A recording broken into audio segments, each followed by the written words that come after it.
In 2000, we bought an abandoned 100-acre farm in the foothills of the Appalachian Mountains. We spent years cleaning it up, built a new house, and now are trying to make it a functional homestead farm. Welcome to Red Tool House. Hi everyone, I'm Kelly at Red Tool House Farm, and today we're going to do an episode on a recipe of pork chops. It's one of our most requested recipes. I think many people, including myself, are intimidated with making bone-in pork chops, and we have done a little research and tried these out, and we're really happy with how they've turned out. So we're going to show you how to do this recipe, which is going to include pouring salt on the pork chops and letting them rest for a period of time, and then cooking them for just a couple of minutes on the stovetop and then putting them in the oven for a couple more minutes, and they will turn out juicy every time. First thing we're going to do is we are going to coat liberally the pork chops with salt, and we're going to let those rest for about an hour or more if necessary.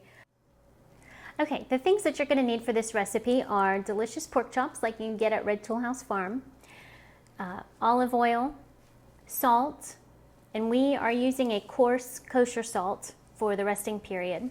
And after the resting period, you're going to rinse the pork chops, and then I put salt and pepper as seasoning along with the olive oil.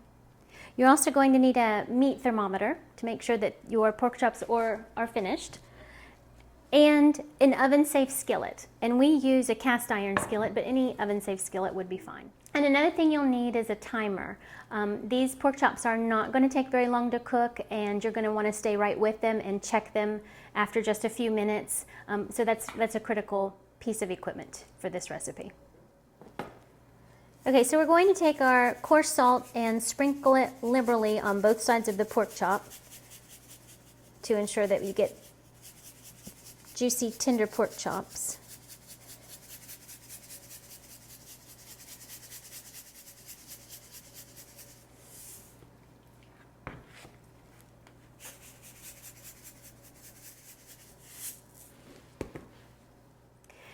Now we're going to cover the pork chops, put them in the fridge, let them rest for about an hour while we're working on our side items. You can do a little less time, a little more time. It's not an exact science. It seems to me the little bit longer that you wait, the more tender the pork chops will be, and it will definitely be worth the wait.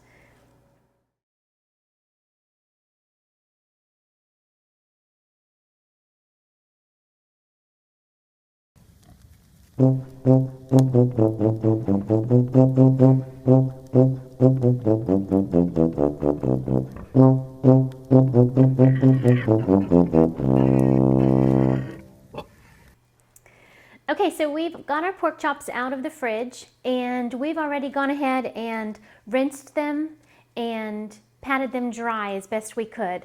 And now what we're going to do is we're going to coat them with olive oil and salt and pepper for seasoning.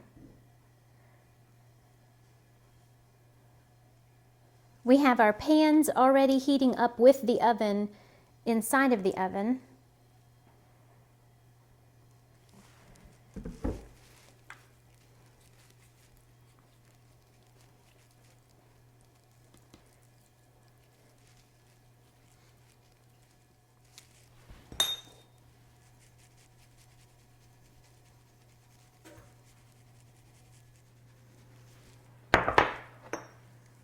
Just some salt and pepper.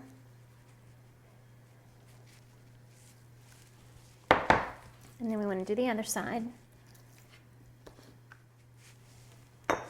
Okay, and so we've already got our pan heating in the oven. I'm going to pull that out and turn on the stove to medium-high heat. Place the pork chops in the pan and cook for 3 minutes before I flip them and put them into the oven. Okay, so we've got our pan heating in the oven. We'll go ahead and grab that out. I'm going to put that over a medium-high heat.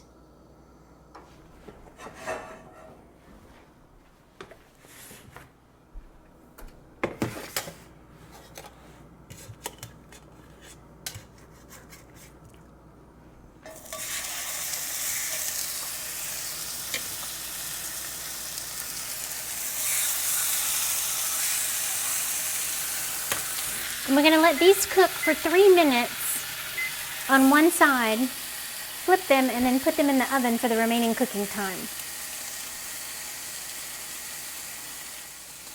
The hot pan really produces a good sear on both sides of the pork chop to really sear in the juices and make it a juicy pork chop.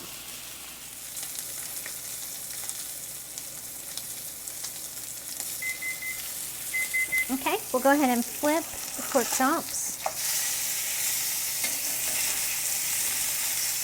And I've got 2 pork chops that are a little bit different sizes. One seems to be much thicker than the other, so we're going to make sure we check the temperature on each of those. So we're going to put these in the oven.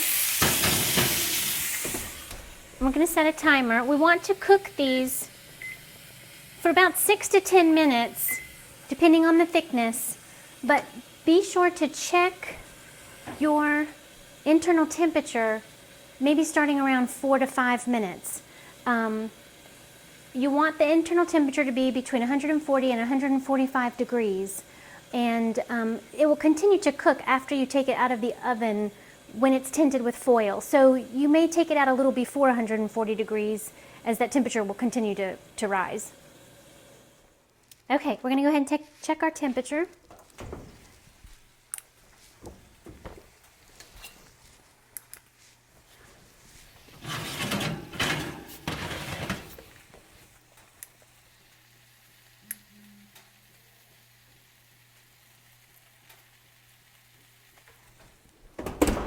Those are tender pork chops, so those only took about 4 minutes in the oven.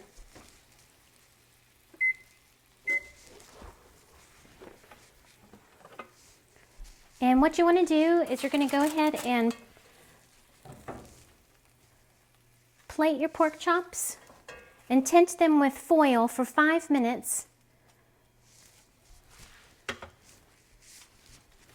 We're going to go ahead and pour our pan juices over our pork chops.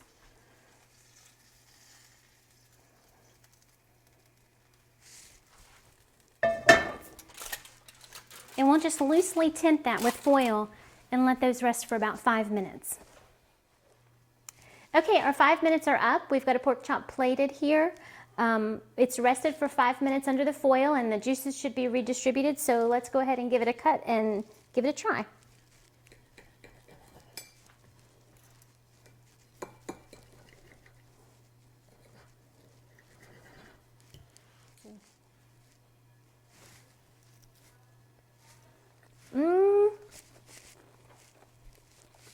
Delicious. I think my bite was a little too big. So here's to healthy dinners from the farm and a move to pure living. Thanks for joining us.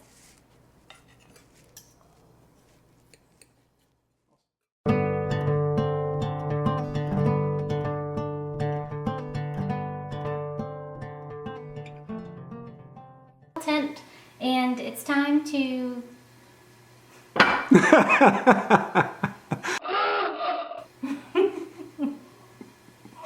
Is my nose red?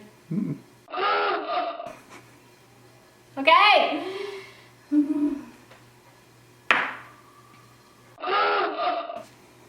Okay, our 5 minutes are up. We've got one plated here. Wait.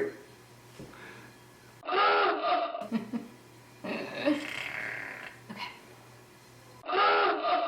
What do you think? Just try it again, yeah. Okay.